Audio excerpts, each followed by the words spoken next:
कशाचा identity crisis असतो भाई तुमचा? रोज इतके सगळ्या भूमिका तर तुम्ही निभवतच असतात. घरामध्ये कुणी आजारी पडू द्या, घरचा वैद्य तुमचा जागा होतो, काहीतरी घरगुती इलाज करून तुम्ही त्याला औषध देतात. झालं तुम्ही डॉक्टर, पापड्यांचं पीठ केव्हा भिजवायचं, कुड्यांचा चिक केव्हा काढायचा, अनारसांचं पीठ कसं आंबवायचं, सगळ्या फूडच्या सगळ्या प्रोसिजर तुम्हाला माहिती असतात. झालं तुम्ही प्रोसेस इंजिनियर, माहेरची वकिली सासरी तुम्ही आयुष्यभर करतच असतात. झाला तुम्ही वकील, घर खर्चामधून स्वतःच्या हौशेसाठी सोनं नाणं घेण्यासाठी पैसे तुम्ही शिल्लक पाडतात.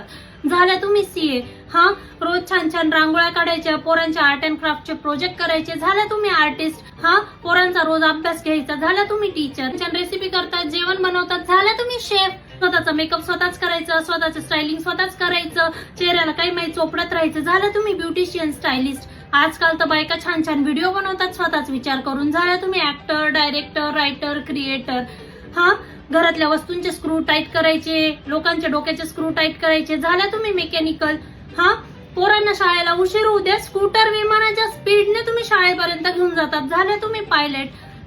घर छान सजवायचं, नीट ठेवायचं. झालं तुम्ही इंटेरियर डेकोरेटर, ऑर्गनायझर. तुम्ही मुलांच्या बॉडीगार्ड असतात, तुम्ही घराच्या वॉचमन असतात, तुम्ही रिपोर्टर असतात, तुम्ही प्रायव्हेट डिटेक्टिव्ह असतात, काउन्सिलर असतात. कोणती डिग्री देईल माणूस तुम्हाला?